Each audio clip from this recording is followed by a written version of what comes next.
Hello, everyone, and welcome to this week's edition of 1874 at Home. Now, this is the ninth edition we've done now, so it's been a good series, really. We've been able to take a look at several different players, people who've worked at the club previously, like Ian Street, and give their thoughts on their times at the club. And today, we've got the main man, our record goal scorer, Scott McGowan. Now, there could be some colourful language at times, so if you don't want to watch, then turn off now, but it should be okay. Sky, how are you doing?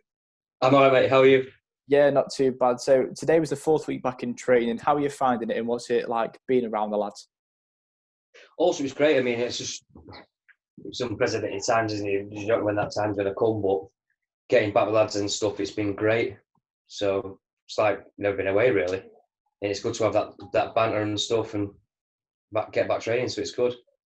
Yeah, so what's it been like training then? Obviously, I spoke to Tony today, did an interview with him at training. He said that his training's had to slightly adapt because Dave Stevenson has been around.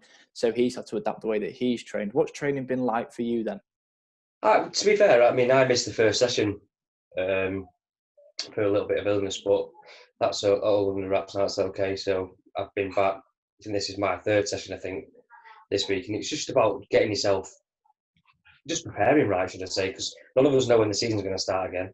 There's no actual date out there, so it's hard for probably Bone Goody to put on decent sessions, things like that, because of obviously the 2 metres, the 1 metre plus smart Joe to keep your social distance. So other than that, it's just basically try and get yourself back to some sort of level of fitness. Yeah, so you mentioned about going about it the right way. For you, what's the way that you've gone about it then to try and maintain a level of fitness where you'll be ready for the go ahead of when the season may take place, which could be in several months' time?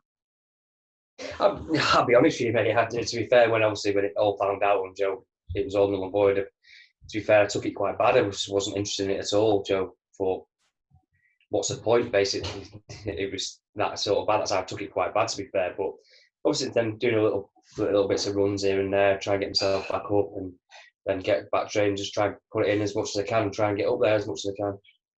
Yes, you mentioned the null and void there. Obviously, that's a topic that annoyed us all. It was completely unjust and a completely rash decision. And we've seen with the football pyramid, different decisions have been taken, which makes it all the more frustrating. So for you now then, what is the motivation? After saying that you didn't have much interest at all, what's been the motivation as the dust now settled? Like you said, it was a bit. You see different.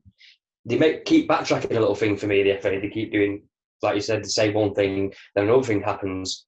So it's just, like I say, it's strange. I don't understand where they got this. Who made it in to make the null and void? But unfortunately, we have to go again. It's done. It's finished. We've got ourselves back in bit of train now, so we'll just keep going as we are. And just, I looked at it as if we're halfway through. That was my own. I thought, okay, we're halfway through. We've got another season to go. It's 2 seasons to win a title, so we'll just have to go again now. Yeah, what's the mood around the players then? Obviously, I've spoken to several of them the last few weeks. It seems to be, like you've sort of alluded to there, which is finish what we started. You know, we played some brilliant football last season, and I think we've seen the best team atmosphere and team relationship that we've had. Is that sort of the thought process from the rest of the players, that just to finish off what we've started? I think so. We have to be, Joe. We've been together a couple of years now, so we've built a great squad there, and you have to. You have to keep making sure you are focused again. And to be fair, most of the lads are. There's not one that's like not being bored, downbeat, or what's the point? It's if like we've built this squad again, and like I say, we're back for another season, so we'll just take it from there and go again. But I'm pretty certain the lads do what I try to achieve, what we started. Absolutely. Now, how important is it that we keep the majority of the squad together? Because naturally, when you're a team at the top of the league, players will, clubs will be looking at certain players. Obviously, we've seen Mike Corral go to Norwich, which is a fantastic opportunity for him. But how important is it to keep the core of the squad together to make sure that stability is still there?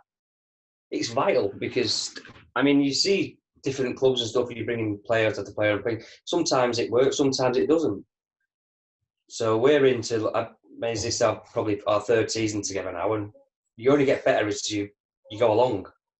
So the more times we play together, the better we'll obviously be. And I believe we've got a great squad now, and if we try and, like barring Corral, we'll keep the core of lads, and I think that we'll do well. Now, you mentioned Mike is, to be fair, I've got to say, as much as it pains me, I mean, he's a top lad and he does deserve it, and I hope he does well there. Absolutely. I think what we've seen from Mike last year is an outstanding performer. I think probably one of the highlight players of the season, really, being asked to move, coming in as a striker, moving to right wing, to then playing right back, and a phenomenon, really, playing at right back last season. You know, to be part of the best defence, which was made up of only really one player playing in their natural position, was absolutely crazy. You mentioned before about keeping the continuity and keeping a level head. Over the course of the season, I spoke to you many times and other players like Mark Jones and Matt Woolley, and it was always about, we'll just focus on the next game. How critical is it that you keep that mentality so the younger players in the squad don't necessarily get as carried away? Well, now we can't get carried away because look, we've got to start again. So it will be a case of basically we'll have to take one game at a time and see where we are coming into the season. You can't take anything can happen in North West Counties, which you've seen over many years. You know, it's not a given you're going to win it. I mean, is there even going to be 3 teams going up this year? Who knows? Is it back to 1? So that it becomes double the task then, doesn't it? So we have to take every game as it comes and just make sure we're prepared the same as what we did last year. Yeah, absolutely. So let's go back to the start of your time in football then, really. So you mentioned to me a few weeks before when we were going to do the interview, you mentioned to me that you'd played for Wilmslow as a kid, then moved on to Style in the Cheshire League before playing for New Mills for a couple of years, had 2 spells at Congleton, 2 spells for us. Describe your time in football. Well, this might show I haven't really got much to say, to be honest. I enjoyed playing with mates, local, and I really did enjoy that for quite many years. Then I just got a call off Softy, and a lad called Mike, who was at Congleton at the time, and he said, "We've watched you a couple of times for Style, do you fancy giving it a go?" So I just said, "Yeah, why not?" Went there. That's where I met Jacko. Well, I knew Jacko from living where we live anyway, but he was playing there, and there were some good lads down there. And obviously, playing with him, it was good, and I enjoyed the time at Congleton. And I thought I'll stay there from there. But I had a previous chance for that. Well, I went to New Mills, but my wife, Mandy, she got pregnant. That wasn't just the reason why I stopped, but other things, personal reasons and stuff. I just stopped after that, and then went back playing with mates and stuff. That was one of the things I enjoyed, playing with my friends. And then it was time for me to maybe take a leap and see where I go from there. And then I went, like I say, I went back to Congleton again, then came to 74, and that's where I've been ever since, really. Yes, you mentioned there that you didn't necessarily have as a glittering, youth football as many may think, because for such a talented footballer, you've had none of the, I played in academies before when I was younger and I've been on these books and these books, but you've really just enjoyed playing with friends. Do you think now that's almost why you're thriving at 1874, because you've got such a good relationship with the players that you managed to take the leap, and you're also still playing with your friends you've been with the other clubs and made new ones? Yeah, maybe, like I say, it helps playing with people, sort of thing. So obviously that might have played a part with Jacko being there at Congleton, but I definitely think so. I've made some great friends at 74, and I make no bones about it. I love the club, and I'm happy there, and I'm enjoying my football. That's a main thing. As long as you enjoy your football, then you're going to play well, and I am enjoying it. So I think that's half the reason why I do play well. So as long as you're enjoying it, it gives you a bit of a boost. Now, you mentioned that you stopped playing football for a number of different reasons, but what was it that made you take the leap to get back into football and think, you know what, maybe I do need to test myself at a better level? Yeah, probably right. That I think to myself, I owe it to myself to go and give it a go. So, like, no disrespect to playing in the Cheshire League or anything like that, but I was scoring a couple of goals, and I thought it's time for me to probably go and give it a go. I've got a supportive family, obviously with Mandy, my wife and father-in-law, mother-in-law, things like that. So they all encourage me to go and do well. So the kids love coming down there as well. That's a big part for me. Kids do like coming every now and then. So that's probably why I took the leap. Now, obviously, this is your second spell at the club. The first time was under manager Ian Street, and he spoke a few weeks ago, and he said about that he felt that you had, in his words, it was a lean spell. Do you think that was a fair comment? Obviously, we gave him the chance to speak. Do you think that was the right phrasing, or do you think that you were maybe underplayed? Because I asked him about, does he think that he made maybe too many signings at the time within one position, and some players maybe were forced out of position? Do you almost feel that was what happened with you? I'm first and foremost, I'm not having to go to Street at all. Every manager's different. No, not at all. Some players don't. I've had that in many teams, but unfortunately for me, I don't think I got a fair crack at the width of where I wanted to play. I was a centre forward. It was simple as that. That's where I wanted to play. Played in a couple of different positions, wide of a free. I couldn't really adapt to it. But I'll be honest, I struggled with it. So whether it was that I just weren't, I don't know, maybe improving under him, or he thought I wasn't that right man for that job. Maybe I'm not sure whether it was that. So when I wasn't playing, like you say. So it was time for me to go and play. Like I said, every manager has different reasons for you to play or not. Same wherever I go, I want to play. Getting to age now exactly that I don't want to sit there. And if the manager doesn't want me to play, that's fine. All I ask is just be honest, and then I'll go and find another club that wants me to play. So I don't think, I'm not sure, like I say, brought in too many players, I think, in that position, and it was just time for me to go and play somewhere else. Yeah. Do you think, so you mentioned it there that you just want to play football. Do you think that's an attributing factor into why you score so many goals and why you play like you do? Because you can see on the pitch, you're one of the loudest players on the pitch. You're not afraid to tell somebody what you think of them during a game if they need to step up their game as well. Do you think that's a reason for why that you play to the levels that you do, is because you just want to play football? Yeah, I probably go over the top a little sometimes with certain things I say, things like that. That's nothing against anybody else. I love my teammates to bits. They know when I'm in the dressing room, I'm a totally different person. I'm not like that. But I want to win. I can't help that. And I think obviously that's why not so much expect, but I just think we're on a pitch, you play to win. It's simple as that. And not that they want to not do, put a right cross in, or I'm just being Vicky or anything like that. But I don't know what it is. I just have this, something comes onto whenever we get onto a pitch, and I just want to win. So, well, as a fan, that is something that you definitely cannot complain about, because we see it from you. You are like the epitome on the pitch of 1874. You want to win. You've got that passion. And I think as well, you can tell that everyone wants the best and wants to get the best out of each other. It's like Harry Kane and Callum Gardner have spoken at times, when they've maybe been on the bench in games and stuff, they're rooting for the people that are on the pitch. Nobody's there behind them going, oh, well, he's not done well there with this or that.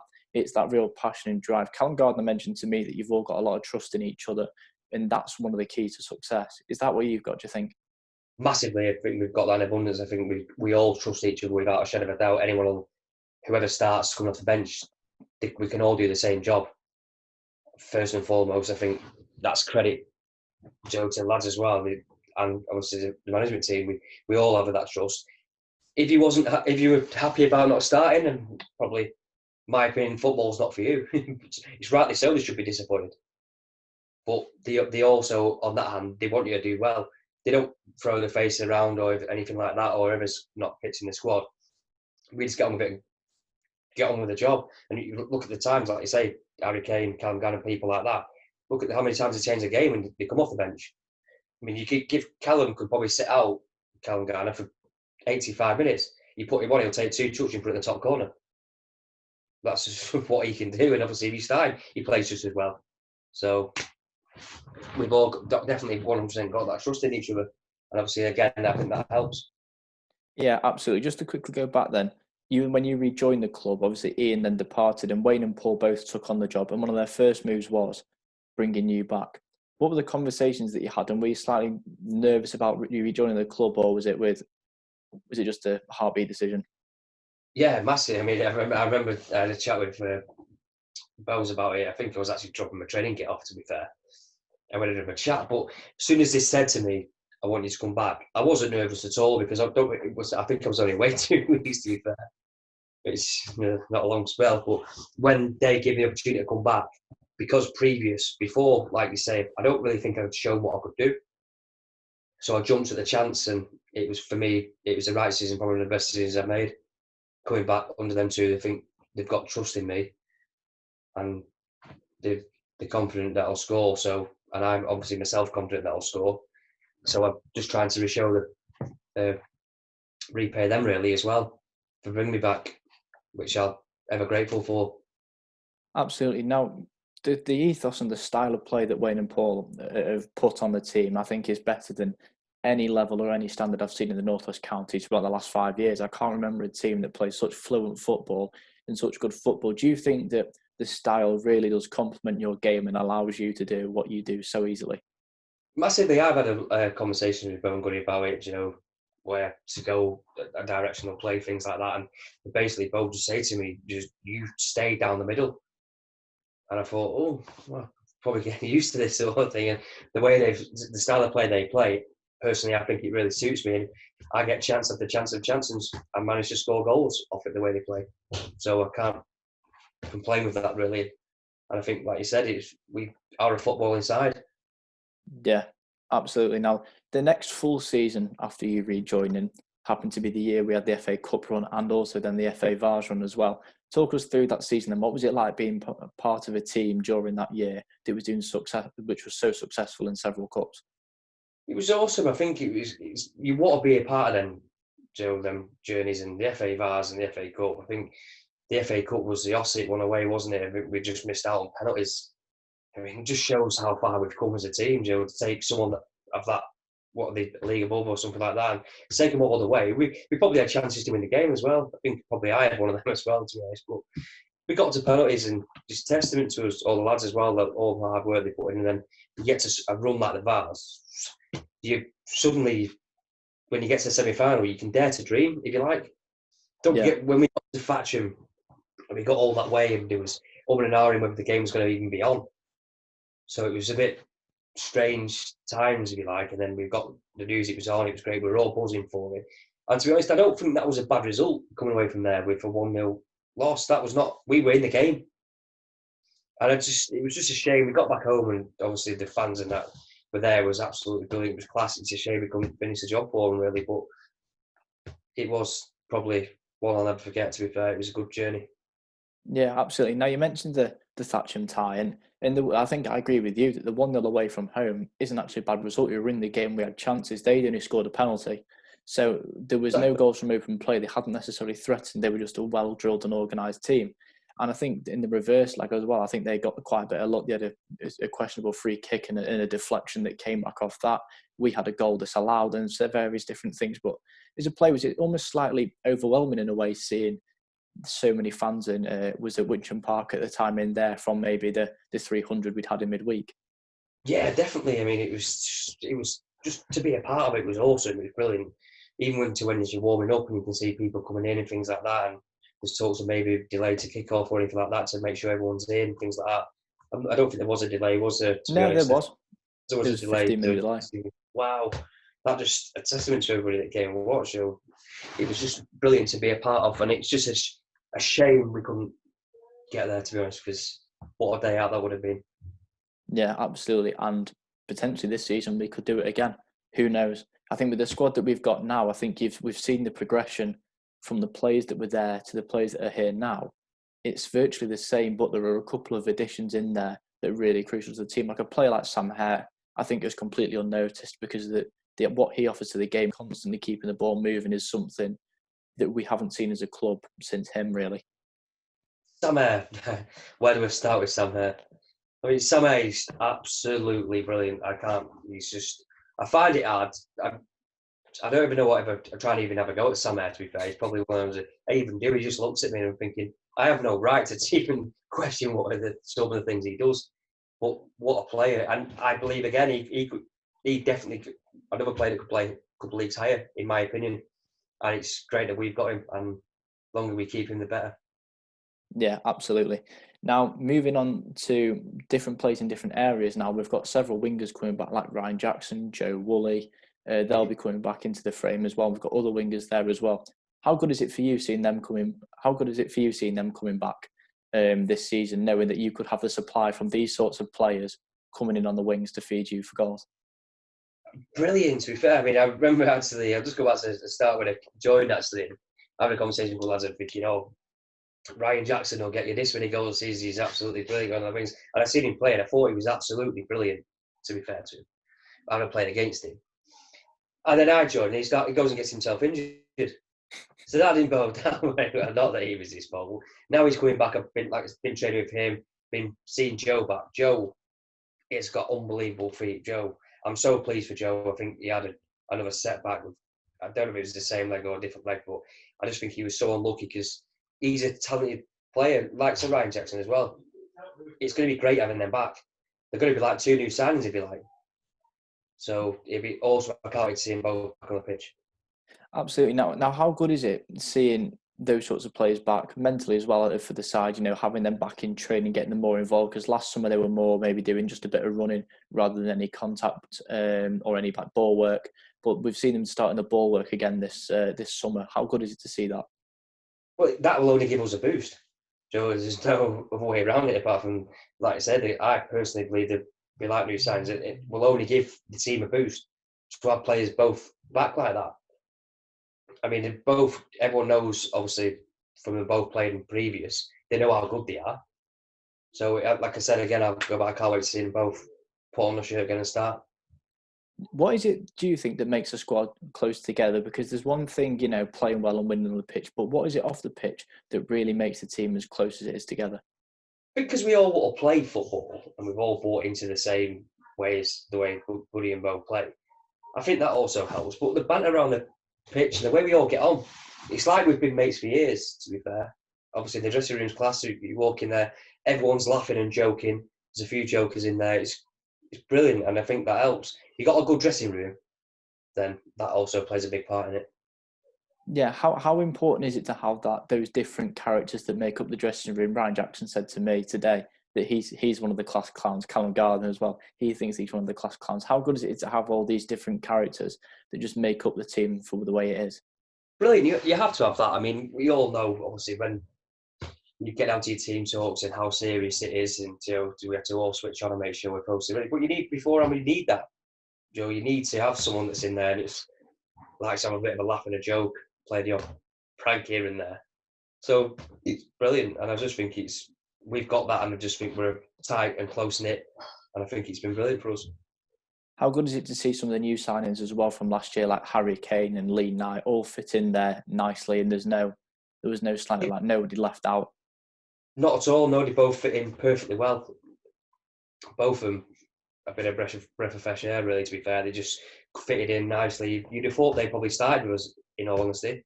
You wouldn't have said that someone joined at the start of the year, would you, to be honest? Because obviously the way we play and how close we all are. So they just fitted in great, and they're two good lads. Do you think in some ways it's remarkable the way that you've all just rallied around Bo and Goody, and the philosophy just completely works? Obviously, the work that Goody does on Huddle really does pay testament that you can see actually what that he shows you, you're all implementing into the game. And that's something that happens in levels above the Northwest counties. And if we're implementing it here, that only aids our playing style, doesn't it? Yeah, massively. Things like that, obviously, they'll only help you. It's like I say, not me. I wouldn't say if clubs have even got access to it, that's fine. If they do or they don't, but it certainly helps us as we go along. I mean, don't know how much attention I pay to it, in all honesty.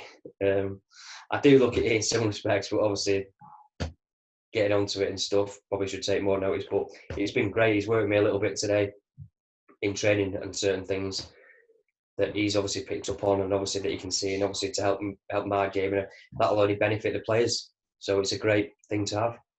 Now, we'll get into that later because Wayne did ask me to ask you a question of something that you brought up today. So I think he wants to see if you have remembered it.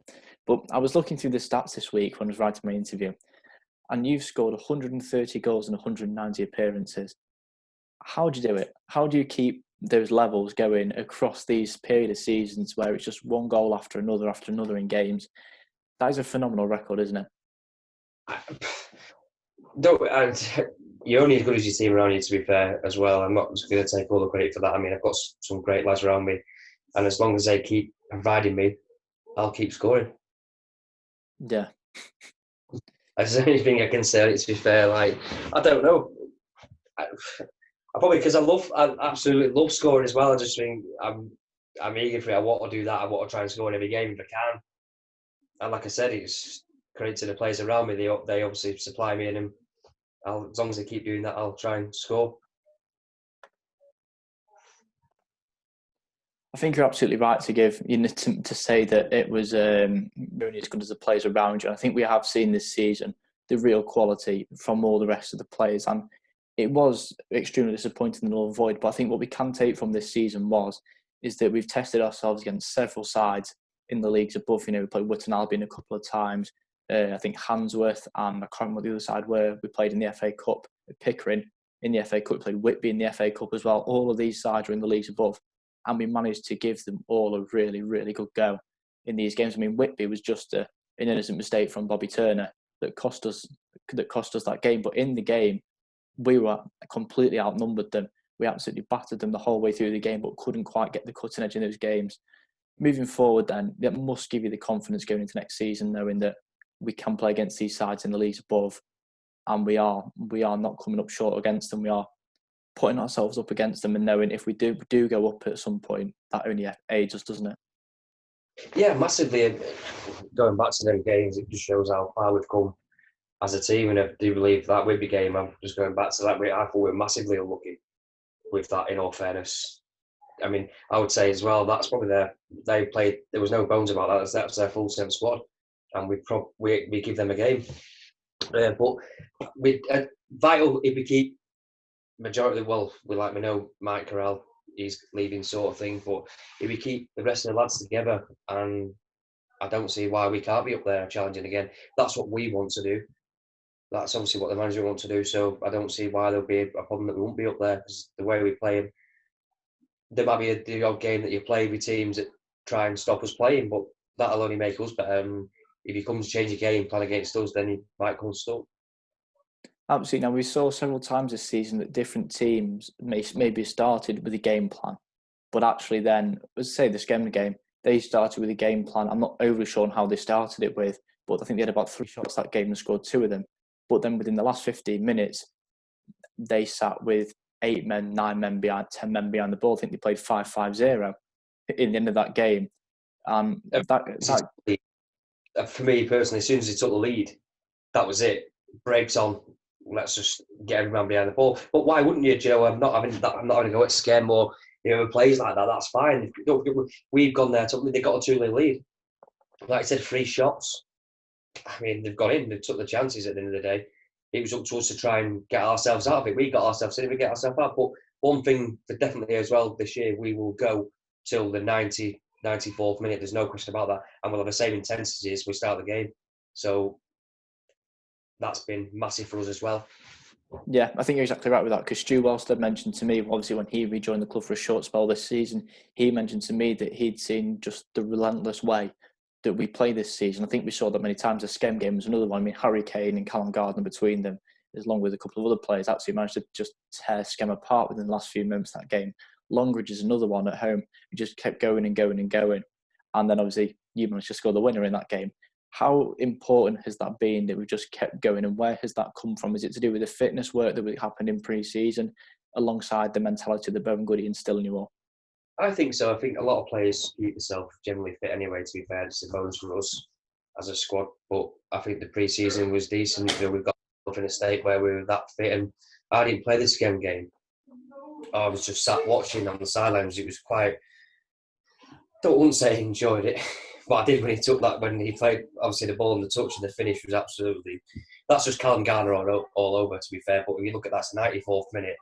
We're looking to press like that. And if you look, when the goal goes in, half of us are, but they're dead on the feet when that goal goes in. It's just testament to how far we'll go. People might say we shouldn't have put ourselves in that situation as it is, but that's football, it happens. I think as long as the game goes on and we're in the game, we'll back ourselves to get the win. Absolutely. I think that is the main thing this season that I think we've seen from any other is just the relentless mentality, just to keep going and keep plugging away at teams. And even games that we've drawn, say Witton Albion in the Mid-Cheshire Cup, I think it was the Cheshire Cup, I think it was, we managed to come 2-0 down from, I mean, we'd made changes that game from the weekend before, they had as well, so it was a very even tie. And we drew the game and we managed to win it on penalties as well. Again, Northwich Victoria was another one. We'd gone 3-0 down in the derby, and that's, demoralising in some ways, but you managed to find the motivation and pick it back up. I mean, you managed to pick up the ball straight from kickoff, just have a bit of a run, and then smash it from like 20 yards past Mike Hale. It's one of these things, isn't it? Where has it come from? Because it's something that we've not seen before at the club, and there must be certain characters like yourself and like Matt Woolley that really keep things and get people going during a season. Yeah, it comes because we've all bought into it. Like you say, the fitness wise does help, and when the fitter you are, the better you'll be. Obviously, the later stages in the game. So, but it's been somewhat like a bit of a routine for us, if you like. So, not saying we go out there thinking we'll score 2 in the last 2 minutes or something like that. We definitely don't want to do that. But sometimes just the way games plan out, and we just know that along with the game, we will create chances from start to finish. So I don't know where it actually all came from. But I just put it down to fitness, and I just think it's something that we've all bought into, and it's as long as we keep going, we'll create and we'll take the chances. How important was pre-season last year? Because the year before we'd had the hangover from the Vars, but we finished the season before by winning the Macron Cup. So moving into this season, our pre-season was probably the best that we've had. What was it like as a player? How more serious did you take it? I think winning the Macron Cup was vital for us, to be fair. I mean, we deserved to win that game as well. On that day, I thought we were absolutely brilliant all the way through. So I personally think that was key to winning that. And obviously, that gives you a boost, don't forget. That's come the end of the season, you've got to just won a trophy. We had a great day and great night, to be fair. So I think that really played a massive part. And we all came back hungry then. So you've had a taste of success, if you like. So everyone thought we could have a little bit more of that. And that's what we've done. We worked all hard for it just to be ripped away. But like we've said many times, we'll just have to knuckle down and go again. Absolutely. Now, just finally, what do you hope to achieve personally and as a team next season? Personally, I just want to try and finish as high up as possibly as win the league, hopefully, or just try and get promoted. Like I said, I don't know whether it's 1 or the 3 again. I don't know, but just be up there and challenging again, and make sure we're in them places coming into the season. Do you think in some ways, I think that there's talk about maybe some of the local cups like the Mid-Cheshire Cup and the Cheshire Cup might not happen. I think there's talk of local cups not happening. Do you think that'll only boost our season in some respects where you don't have to focus on a cup competition that maybe isn't as a massive priority as maybe the league or the FA Vars? Yeah, I don't think that. I mean, it'll obviously help us massively. I think it'll help everybody that's involved in it. But I mean this in a nice possible way. Are the cups that obviously we all want to win trophies? I get that. But are the cups we could probably do without? Very possibly. Without playing them games, will only make us stronger. So I definitely personally think it'll benefit us anyway. Absolutely. Now, you've played most of your career for 74 as just a sole striker. You've been by yourself. You played down the middle, but there was a short period, I think it was in the 2018-19 season, where you and Kyle both played up front together. What was it like transitioning between playing as a sole striker to playing as a two? I'm just going to put it out there now. 4-4-2 for me. You've got to have the big man alongside me. I think we had a couple of games, little cameos together. You're very much in the Mike Bassett school. Yeah. I think they should play 4-4-2. Give him a shot up there, the big man. He deserves it. You don't know if you remember there's a game. I think he set him up with a little back heel. To be fair against China, could they get home? Yeah. The link up there was absolutely phenomenal. That was the game that stuck in my mind. I think it was Charnock at home, wasn't it?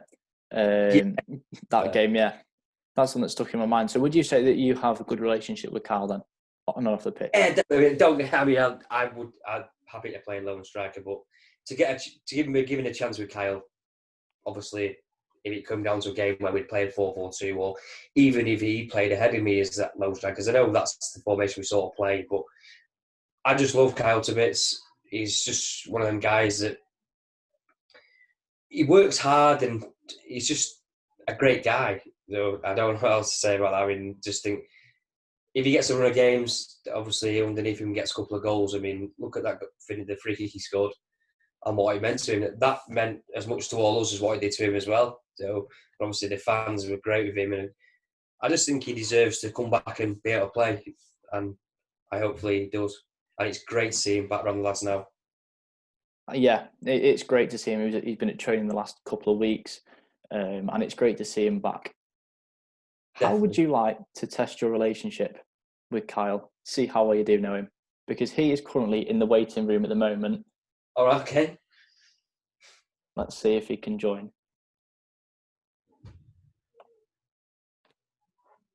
See if he can join. His audio is joined. Willie's video. Hello? Kai, have you got your video on, mate? How do I do that? Are you on your phone or? There we go.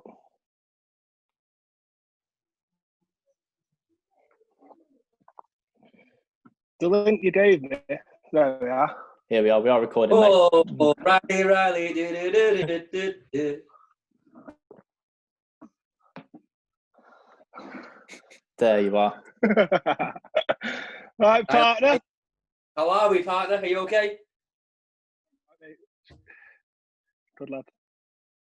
In Scott's that waiting room for so long, it's like being on the bench on a Saturday. You're in now, then, my friend. We're together now. See, we had to pause the recording because I got a notification when it came up with just a message. I was there thinking, oh, what's this? I was like, has he joined or not? Has he joined? I was like, let's just pause it. And I was just there, like, I'll just message Kyle, send him the link to it. But we're here now. So, Kyle, Scott has just been bigging you up there, been telling me how much of a great guy you are, as we all know at the club. I asked you earlier in the week, can you come up with 2 truths and a lie to test Scott on how well he knows you, and can he work out which one the lie is? Right. To be fair, I've gone quite tough for you, Scott. Sorry, pal. Because all of them sound ridiculous. Right. Number 1.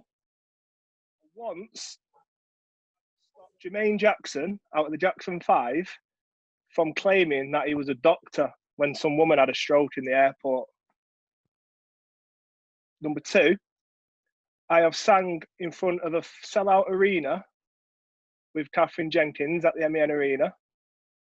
And number 3, I once got lost on a jet ski in Croatia for over an hour and a half. In the middle of the sea, obviously. I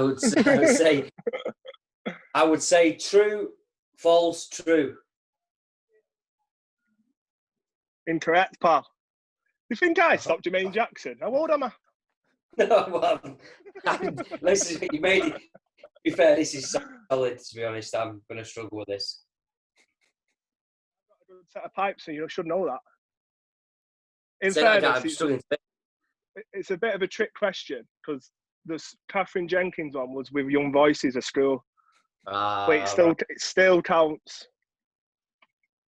Right. Are you on the stage, Kyle, or are you just like on the seats at the side? No, I was at literally back row, but I'm still having it.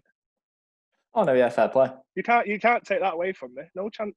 Oh, I've not planned on it. As Scott mentioned, this finishing drill he's done today at training. Briefly Well, I don't mentioned know if he keeps. No, I keep moving. My legs are dead. Scott bless him, had to do about 40 of them. Yeah, it was, to be fair. Well, that'll half when you're back, mate. Don't worry, you worry about that. I can't wait to be the one delivering for you. I felt sorry. It was a young Joe Ducky I felt sorry for, bless him. No. Very got hammered the ball, lad. But I tell you, Scott is looking sharp, aren't you, mate? In fact, you've never been away. Well, it took me 3 or 4 crosses first before I could get my eye in, to be fair. But you don't cross, though. You don't cross, do you? No, that's definitely not my game. I'm one of them people that has a go at people for crossing, but then I can't cross either. Yeah. But what's our favourite formation before I shoot off and let you carry on? 4-4-2. Thank you. Love you. Kyle. Yes, sorry. Go Do you on. have a question for Scott? What was that feeling when I remember that back heel I'd done at Charnock, and it was like set you up perfectly? Mate, I've mentioned that already. I've mentioned that already, mate. Don't you worry about that. I just think. No, to be I fair, just think. Go on. I said it on mine, and you genuinely are the best striker in the league, aren't you? I know you don't like to hear it, and you have offers all the time, and you've always stayed loyal apart from when somebody decided you was a winger. But we won't talk about that. No. but no, you've always been great with me. You've kept in touch with me throughout, and I'm looking forward to setting you up a few more times. Hopefully, you'll help me out a bit more and set me up a bit, but we won't talk about that now. We'll have a conversation. Save it up for when we're together. Top man. All the best. Enjoy it. Mate, see you later. Cheers, See you Kai. soon, mate. See you later. Bye. Bye. There we are, everyone. Kyle Riley. And Absolutely brilliant. That was brilliant. As it turns out, maybe you didn't know him quite as well as you thought he did. No. To be fair, they're tough questions, them. They should have been football-based, they should have been. They were silly. To be honest, I couldn't quite hear half the things he was saying, to be honest with you. Yeah, I was struggling at one point. I only knew because he told me what they were before in the week before. They were just simple guesses, that was it. I just didn't know what else to do. Yeah. So now let's move on to the more interesting section where we have some weird and wonderful questions that always get asked. We'll start it off with, would you rather fight?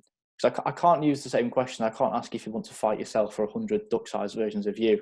So, I don't know where's it coming from. I think people think I'm some sort of maniac or something. I'm the most genuine guy you'll meet, so I don't know where it's coming from. But anyway, go on, far away. Would you rather fight one Callum Gardner-sized duck or 100 duck-sized Callum Gardners? I'll just go with a one-size Callum Gardner duck. It's just easy for me to shout at, isn't it? Well, so yeah, who won? What would your 74 five-a-side team be? It's a tough one, that, really, to be fair. But I'll go with Big T in goals. I'll go with Jacko, Jonah, the Maestro Eze. I'll go Kyle Raleigh up front. It's a good team. But you are another one that is leaving Callum Gardner out of his natural habitat of a five-a-side team. But definitely not putting him in there. He's absolute freak inside that five-a-side arena, so he don't deserve the accolades to go in there. We all know how good he is in there. Fair enough. Now he's absolutely brilliant there. To be fair to him, I'll give him that, but I'll just go with them. To be fair. Now I don't know how many of the other episodes that you've seen, but there was an issue in Lee Jackson and Mike Corrales where Lee Jackson's Harry Potter mug was broken. Lee Jackson swears it was Mike Corral. Mike Corral protests his innocence, and each week we've had different people coming up with different ideas. Last week was the first time that anyone has blamed Mike Corral for it. Who do you think broke Lee Jackson's mug? I'm going to throw a spanner in the works. Matty Russell. Expand. I'm just going to throw that out there. I'll just let people think about that and see what they come up with. But I feel like you've got a reason for why you're blaming Matty Russell. He might not be. He might not be involved, but who knows with them two? With Jacko and Corral, to be fair. It's interesting. I feel like there's a story there as to why you're blaming Russie. Could be, but I'll just leave you all to think about that. Would you rather feet for hands or backwards knees? I don't know that. Probably backwards knees. I have no idea, to be honest, mate. I'll go with backwards knees, to be honest. Now we'll move on to some of the questions from the fans. This one's from Ben Spencer. What is it about 1874 that is so special and makes you stay with the club when maybe you've had interest from elsewhere? Yeah, I mean, I've had a little bit of interest, but at the end of the day, I'm happy here. Love the people around it. I think it's got great people involved. It's a great set of lads, and like I say, I just think they work tirelessly behind the scenes, and the fans are absolutely brilliant. So that's why I'm happy to stay. Now, this one was asked by two people, Archie Spencer and Mark Taylor. What's been your favourite goal for the club?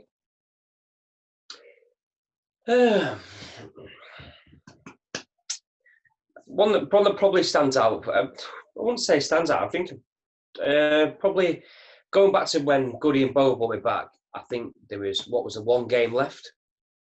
I think it was a mid-Cheshire final at Winsford.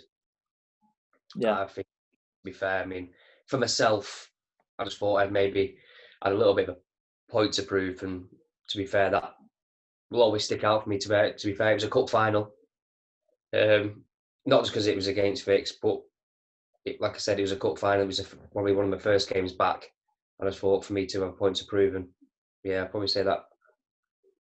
This one's from Terry Roberts. What's your pre-game routine, and do you have anything that helps you prepare for games? I don't really have any routines, to be fair, in all honesty. But saying that, I do put on my right foot first. I put my ankle protectors on, a little bit of tape, but I always start with my right, to be fair.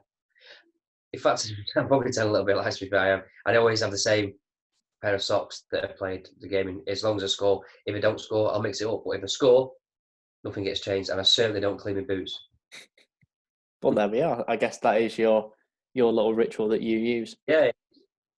Here's one from Two Bags of Sand. Are there any voices on the sidelines that you make a special effort to make out or block out? Not really, no, but there's one that stands out for me that I just know who it is without even looking. I will say it's got to be Jack. Book him. It's time for him to be booked, referee. I just know who it is. I don't block it out. I think it's great, but that probably is one that stands out, to be fair. I think Jack is a very distinctive member of the fan base. Yeah, definitely. He's a top lad as well. He stands with a lad that comes and watches me religiously, to be fair. And Jack gets on with him, so he's welcomed him in, so it's been good. Absolutely. Now, here's the question from Wayne. What was your optimal scoring area and conversion rate last season? To be fair, it's just outside the 6-yard box, in between the 12-yard box, and it's 55%. Was Wayne happy with that, or does he have any improvements that he wants to add onto it? I think he'll always try to improve it, which he wouldn't as a manager. So I don't think that's that bad myself, but obviously as a manager, I'm sure he'll want to try and improve it, and I'm sure he'll help me do that. Absolutely. Here is one from Kyle. I've took some of these questions from when we were supposed to do it last time, and obviously from ones when we put out the other day. What's it like being in the most successful partnership in North West County's history, and some would say world football? Oh, absolutely brilliant. I think we just work so well together. I mean, we've played that many games together now. I think equal on goals, I think, now as well. So I think it's just brilliant to play with him, to be honest. And long may it continue. I think Kyle's definitely scored the best indirect free kick between the two of you. Kyle? Yeah. 100%. Definitely. I've got one for free kicks, even though I might try and think I can, but not really a free kick taken, to be fair. This one's from Runcorn Town. Can you stop scoring against us? Nope. Sure. I don't know what else to say. I can't answer that any other way, but no. Absolutely. This one's from James Wood. Have you ever met someone as angry as you? Yeah, quite a few people, to be fair. I don't know why everyone thinks I'm probably really, really angry. I just do it. It is on that, just going back onto that, it's because I'm passionate about the club. Yeah. That's the only reason why I'm like that.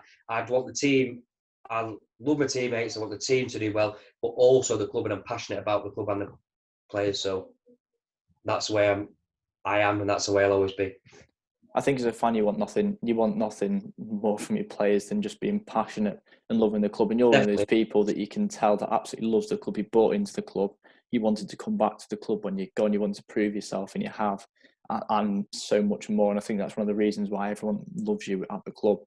And finally, who was your football idol growing up? Probably, just say Eric Cantona in there. Louis Van Nistelrooy was one of them as well that was quite love to watch, so probably say them two. And sorry, there was just one more from Mike Wayne at Salt Radio. What area of your game do you think is slightly underrated, or that maybe goes slightly unnoticed, as well as the goal scoring? I'm just not, to be fair. I don't really know what to say about that, but I'm just, sometimes I'm not all just about scoring. I'll put in 100% everywhere all over the park. If that's tracking back, I know obviously now I don't really need to do that, Joe, but if I have to do that, then I'm not scared of putting in a shift and going to track back if I need to. Just for work rate, I think. Yeah. Scott, you've been fantastic today. Thank you so much for joining. I think we've all taken something from that. It was great to see Kyle as well. And obviously, he hasn't stopped Jermaine Jackson thinking he was a doctor when someone was having a stroke at Manchester Airport. He definitely didn't do that. I'd quite like to have seen that happen, but no. But, like, in my defence, I couldn't really hear what we're saying. So no, that is true. Remember, everyone, the goal of the season emails will be going out to members, so make sure to keep looking at them in your inbox and then sending them through. Well done to Luke, who edited the whole video there. That was absolutely brilliant watch. something levels above our level, really. It was absolutely fantastic, and we shall see you all for next week's edition.